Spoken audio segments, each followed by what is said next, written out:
இயேசு கிறிஸ்துவின் இன்ப இனிய நாமத்தில் வாழ்த்துகிறோம். இன்றைய வேத வசனம், ஒன்றையும் வாதினாலாவது வீண் பெருமையினாலாவது செய்யாமல் மனத்தாழ்மையினாலே ஒருவரை ஒருவர் தங்களிலும் மேன்மையானவர்களாக எண்ண கடவீர்கள்.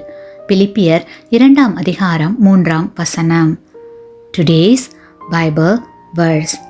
Let nothing be done through selfish ambition or conceit, but in lowliness of mind let each esteem others better than himself. Philippians chapter 2 verse 3. தாழ்மை என்பது மனநிலையின் வெளிப்பாடாக இருக்க வேண்டும். தாழ்மை, எளிமை என்பவைகள் வெளிப்புற காட்சியாக மட்டுமின்றி உண்மையான மனநிலையாக இருக்க வேண்டும். அவ்வாறு இருந்தால் பிறருடைய வாழ்க்கையை தன் வாழ்க்கையோடு ஒப்பிட்டு பார்த்து அவர்களை இழிவாகவும் தன்னை உயர்வாகவும் கருதக்கூடாது.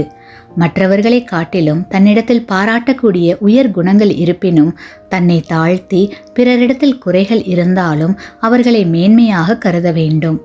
ஏனெனில் அவர்களுக்காகவும் இயேசு கிறிஸ்து சிலுவையில் மரித்தாரல்லவா? ஆமேன்.